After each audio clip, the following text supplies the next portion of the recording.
On today's episode, I'm finally going to review AAW Pro Wrestling, which I was supposed to do in the last episode, but unfortunately, it got caught up when I was decided to go with 2 days of NWA Crockett Cup.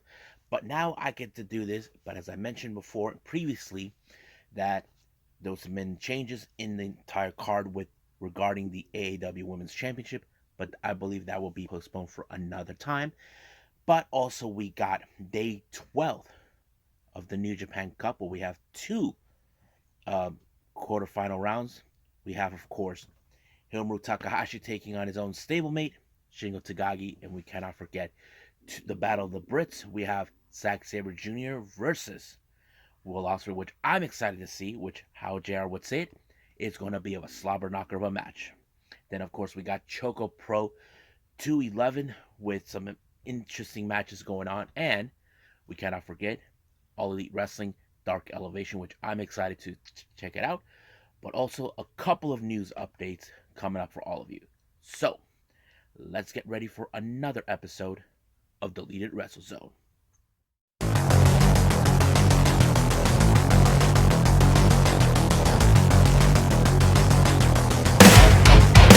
Are you ready?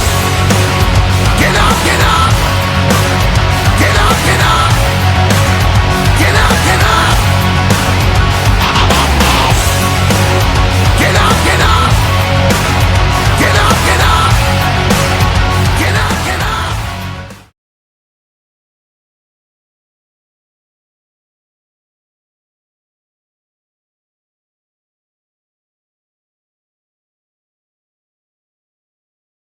Welcome everybody to Deleted Wrestle Zone, all things that is pro wrestling with AEW, NXT, New Japan Pro Wrestling, Impact Wrestling, the National Wrestling Alliance, various promotions, wrestlers, matches, and championships. I am your host, J-Rod here. So, let's begin with Chicago-based promotion AAW Pro Wrestling with Epic, which is their 18-year anniversary event. Can you believe it? 18 years, guys. So this took place on the 19th of March, which was not too long ago here. So let's start with the first match. We have Stephen Wolf versus Shane Hollister. Now, these two guys have a bit of a rivalry going on because more of a, how do I say, the battle of laying down the red carpet, as they probably talk about. As you know, Shane Hollister is a veteran in AAW, but however, when Stephen Wolf came in, he was that kind of guy who's trying to get that recognition, but no one could reach to the same capacity as Shane Hollister. So that kind of fits in. These two guys did bump into each other before on the previous AAW event, but unfortunately, it didn't go either ways outcome. But in this particular match, ended up with Shane Hollister when he picked up a very roll up. I think it was a schoolboy, and pick up the 1, 2, 3, and finally pin Stephen Wolf. But the real question does remain: does this is this the end of them, or do we see a few continuing on? Well, we'll find out. Next up, we got Conan Lycan taking on Silas Young. Now, you know, in this type of match, Silas Young he goes out attacking anybody that goes in his mind. He thinks he's the last true professional wrestler of his time. But of course, he had help from Val Maloney and all this. But however, since he was able to win that match, he was attacked by one called Manders as payback, since Silas Young made fun of him many times over. So they've been at war with each other. But the real question is who will come out on top. I'm sure we're going to see a match between those two in no time. Next up, we got Sierra versus Vert Vixen. You guys may have seen Vert Vixen before. Vert Vixen has appeared and many times at either Mission Pro, AEW Dark, anywhere where she can be booked. This was her match against Sierra. I have to say it was a pretty good match.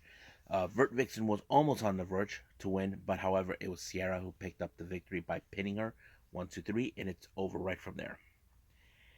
Next match, we got Nars Garvin taking on the Savage Weight Fred Yehi. Now, you all know how this is going to go. The Savage Weight. When it comes to Fred Yehi, one of the most technical wrestlers you guys ever seen. But one thing I did not see, this is what happened.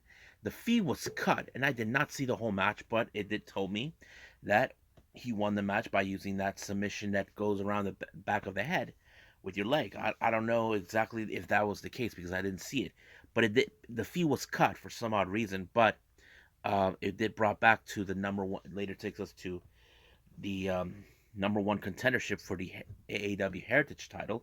We have Brandon Lee, Gringo Loco, Jake Something, and the young goat Myron Reed. Now these are good wrestlers. I mean, I would have assumed either Gringo Loco would have won it, but Myron Reed, who's determined to take back this title, if you guys remember, um, he smacked his friend Ace Austin when he won that the match from Rohit Raju or Hakeem Sane. I think that's his name. But yeah, but that's how it is. But out of nowhere, somehow Myron Reed was able to overcome all the odds against three other competitors, and he was the one who picked up the victory with the pinfall.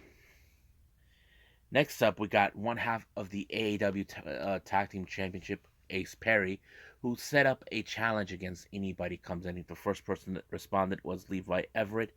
This match was a very much quicker, less than 4 minutes, but Ace Perry won. But he got his butt kicked by Russ Jones when he asked for another challenger, and it went up to less than 2 minutes on that. So basically, what a mistake he got himself into. Now, this next match is the battle of between student versus teacher. We have Davey Vega versus his old mentor, Ace Steel. Basically, as you know, Davey Vega has been completely acting like a jerk off, all that. But when it comes to his mentor, he decides, I'm going to teach him a lesson, which we would have assumed that Davey Vega would have won because he had help in the outside. But in this particular moment, no. Ace Austin picked up the very good victory, allowing himself, I mean, Ace Steel won with the pinfall. I was surprised, but it was good. Now, our next match, we are seeing the, of course, tag team competition coming up. We have Hakeem Zayn and Karam taking on Joshi and ACH. Now, this was a really good match. Now, Joshi and ACH are amongst those that many fans have already talked about. They could win the AAW World Tag Team titles if that opportunity arises. But I'm looking forward to that. But we'll see. But it was the the teamwork between Joshi and ACH that allowed them to win. When ACH put him in the put um, Hakeem Zayn in the brainbuster type, where Joshi did a little kick, and boom, it was over from there. Now our main event is the AAW Heavyweight Championship. We got Shaft versus Matt Fitchett. Now this was one of those matches where Shaft is trying to prove a point that he is a badass, that he wants this title so bad. But no matter what he did, Matt Fitchett comes out of it, kicks out when he needs to. In the back of Shaft's head, he probably would have thought, what do I need to do to put him away? But not this time. He actually pulled off the impossible. Matt Fitchett was able to overcome this and allowing himself to retain the title. But however, Shaft was furious with the loss, but um, Fitchett got help from a very familiarized face, but someone who we did not expect, a Steel, to give him the helping hand. I thought it was a pretty good. The match was okay, but I think the whole thing with Chrissy Janes and Skylar Blue was advertised. I think it was like really sad, but I'm sure we'll see that postponed. So I think that's pretty much it. What we got with AEW. I believe it's time for the New Japan Cup with New Japan Pro Wrestling.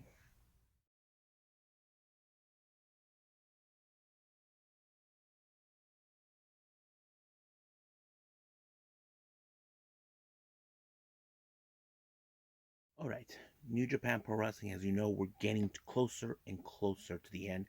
We're in the quarterfinals as we speak. So let's start with opening match. We have Yuto Nakashima teaming up with Tiger Mask and Satoshi Kojima, taking on two of its young lions with Oiwa, Fujita, and Makabe. Now you can guess in this particular match, basically the disadvantage Makabe, who has two young lions. However, the opposing team only has one. But it was Kojima with his lariat that sealed the deal on one of the young lions, and it was over right from there. So they pick up the victory. Next match, we have Suzuki-gun, consistent of Doiki, Minoru Suzuki, and Taichi, taking on a very interesting pairing. We got members of Chaos, Yano and Ishii, teaming up with the ace Tanahashi. Now, this is something you know this is going to be good. However, the always thing is the pair of who's going to the biggest badasses. We see that with, of course, with Ishii and Suzuki. But however, it was Tanahashi that picked up the victory with his little flop all the way to Doiki, the pinfall 1, 2, 3, and it was over. But however, Ishii and Suzuki decided to continue their little feud once again. So that's how it ends. Now, our next match, once again, we get Bullet Club, consistent of Geto, El Fantasmo, Ishimori, Chase Owens, and Fale to take on 609, God, and Yado. Now, recently they haven't had any good track record. Now, because of course we've seen dirty tactics coming from the Bullet Club. However, this one was done by, of course, Chase Owen, and then he pulled off the C trigger, sealing the deal. But however, Bullet Club decided to continue more the beatdown in the post match. However, the biggest surprise and shocking was the sudden appearance of Tanahashi, who drove away Bullet Club, and Tanahashi kept quiet until he finally told him to go home. But as soon as that happened, it appears that he extended his hand to Tama, Tonga, and of course Yado. I mean, it was a bit surprise for us fans to see that. But what does this mean? Does this mean that they're welcoming God into the fold? I mean, as you know, Tanahashi is not part of any faction. They're part of the main army of New Japan. So that kind of fits into the whole story. Does that mean that God could be part of that fold with joining the main army, the main army? I don't know, but we'll see about that. Now, our next match we have House of Torture once again with Sho, Yujiro, and Evil, along with the spoiler Dick Togo watching their backs, taking on Suzuki Gun, consistent of three of the junior heavyweights. We got the man, the myth, the legend, Taka Michinoku, teaming with Kanemaru and Despy. Now, keep in mind, Sho has his sights set on, of course, Despy for the IWGP Junior Heavyweight title. Now, however, there hasn't been any indications whether this match will take place. Sho wants this title so bad. Despy wants to face him and put the title on the line. But however, the New Japan matchmakers aren't letting that happen. So basically, we don't know exactly what's going to take place. But this is something we definitely cannot ignore. But however, much like the dirty tactics, it always helps House of Torture to win. But Despy, we know he wants to be a fighting champion. But however, New Japan is concerned over Sho's behavior. Now, our next match, we got the United Empire consisting of Khan, Henare, and Cobb taking Hamna and Bushiman, our current IWGP heavyweight tag team champions.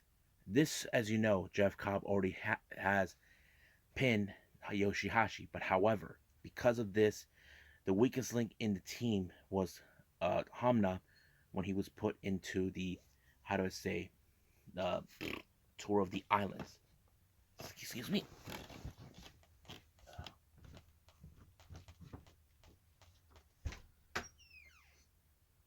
Come on. Come. I'm right here. Don't worry. Yeah.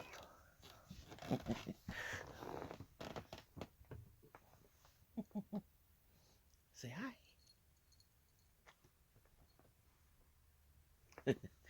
Sorry about that. So anyway, Cobb pulled up the tour of the islands of pinning Hamna to give a statement. But however, it's still no indication yet if we will see the IWGP tag team titles being defended against members of uh, of the United Empire, which is something we definitely could see.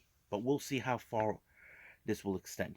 Now, our final match before the quarterfinals, we have LIJ's Bushi and Naito taking on Chaos's Yo and Okada. Now, keep in mind, Naito and Okada, they've been back and forth at this for many years, dating back till Naito had his opportunity against Okada. But however, it was Yo who picked up the victory by pinning Bushi. So it was a good. a good solid victory. It did allow them to win.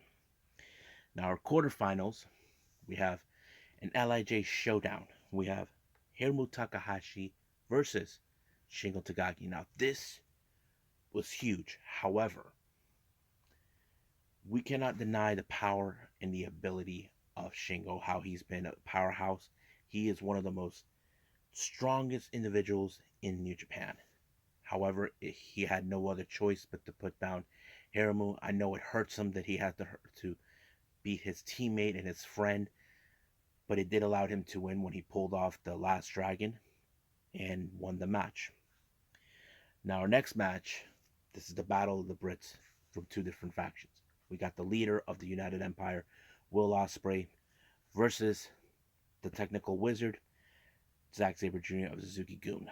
Now, these two have faced off many times over, even for the Rev Pro World Undisputed Heavyweight Championship. But in this particular type of match, Will Ospreay wants revenge for what Zack Sabre Jr. did to him by breaking his nose last year. He thinks that he will break his face. But however, the referee did not stop the match like he did last time with Sonata. But however, when Zack Sabre Jr. pulled off the chokehold, that's when it looked more like he tapped out. But from his point of view, he said that he didn't. He was trying to fight it off. But from what the referee saw, it looks more like he did tap out. Now he will complain about this many times, so Zack Sabre Jr. is now in. So I can't wait to see where they're gonna go with that. But the real question is, will Ospreay get what he wants, or will he have to sit in the back of the line once again? So that's pretty much what took place in New Japan for the New Japan Cup. So let's move on with ChocoPro 211.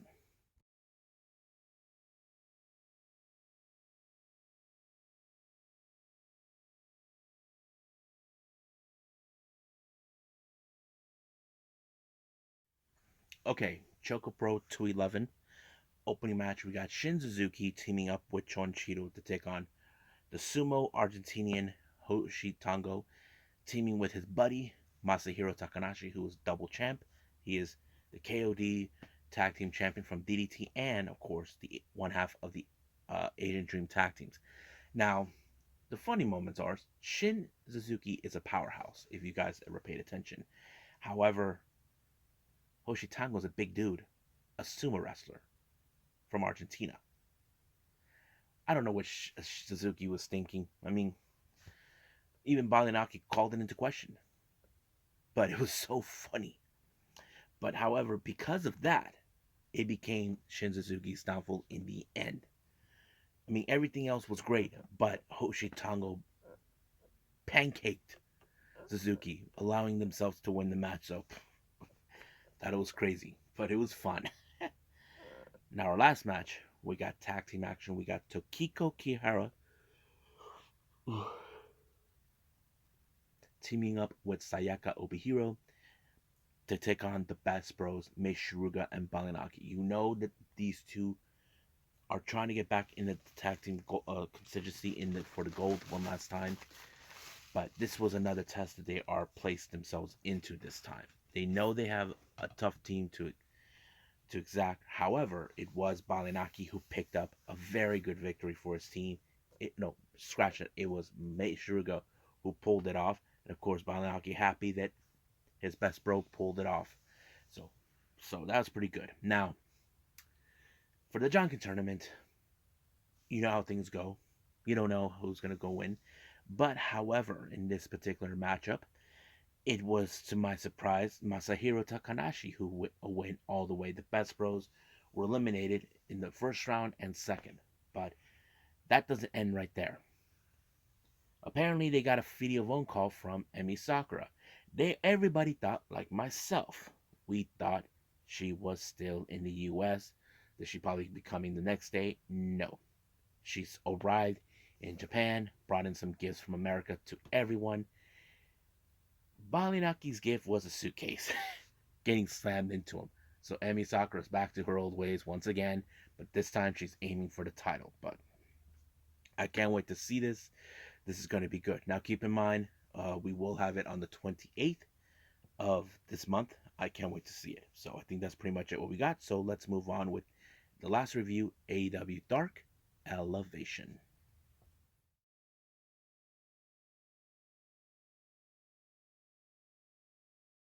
Okay, we got AEW Dark Elevation. It opened up with supposedly we were supposed to see Nyla Rose, but once again Vicky with the "Excuse me."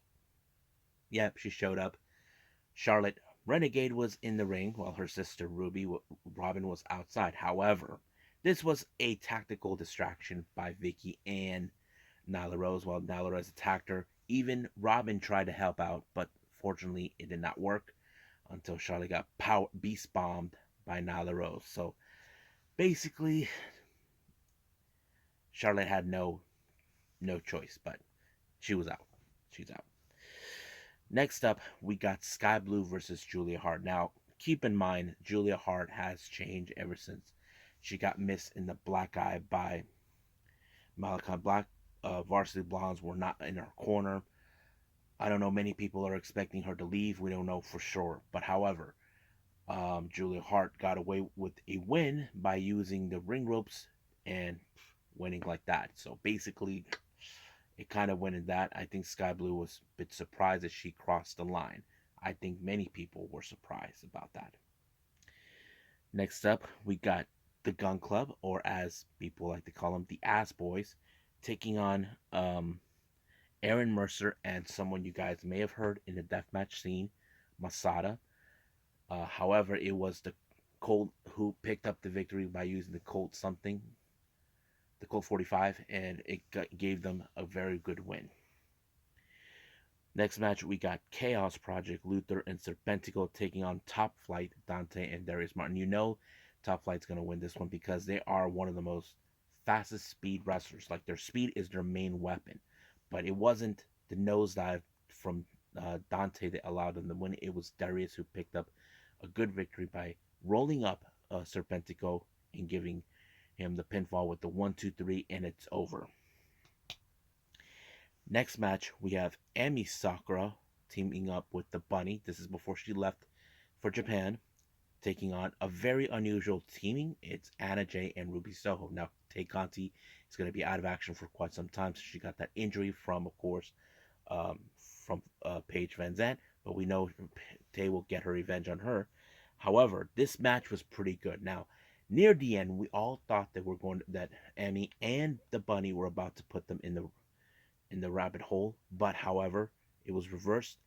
Anna Jay applied the Queen Slayer onto Emi Sakura, while Ruby applied No Future to Anna Jay to what's her name, the Bunny, allowing them to win the match. It was a pretty good one.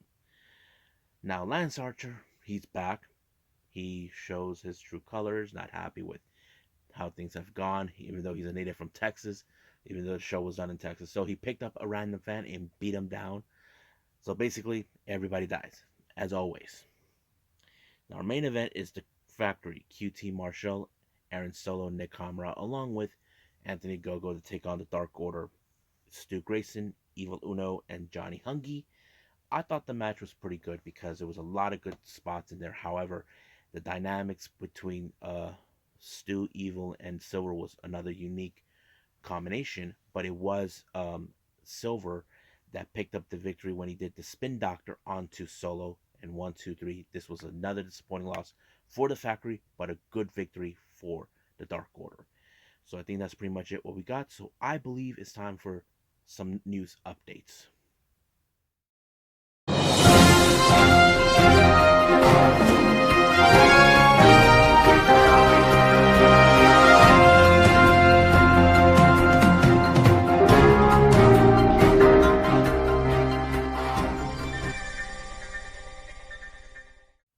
Okay, welcome to the news updates.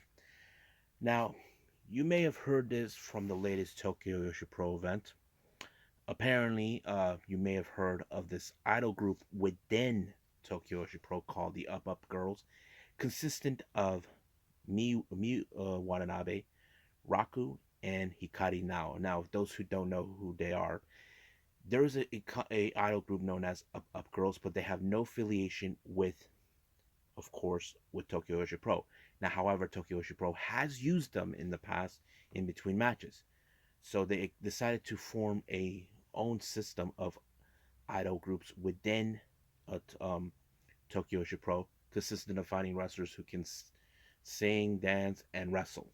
That was a combination. Now, this was announced by the UpUp Girls that they're looking for new members. Now, originally they started with 4 members, but the fourth member was Pinano. Now, Pinano retired after 1 year. Um, they stuck with just the three, with Raku, Miu, and Hikari. Now they're asking for people, if for anybody who's interested about the same. I don't know exactly how the system works for them.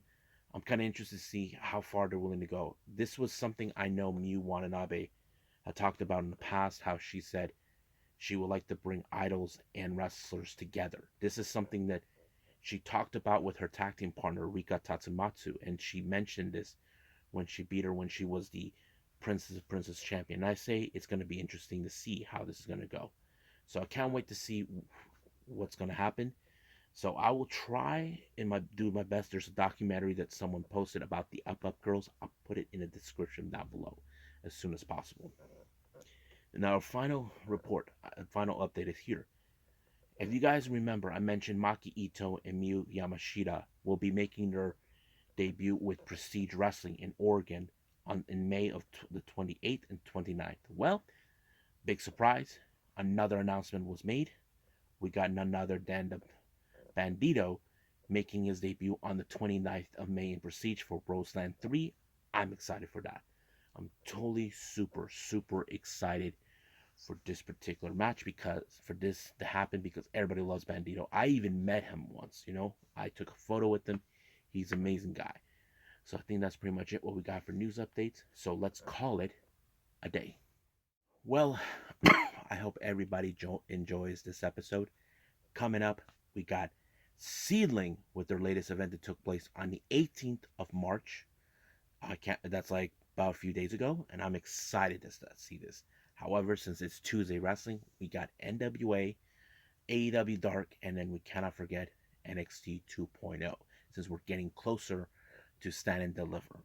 So that's pretty much it what we got. So I'll see you guys in the next DWZ time.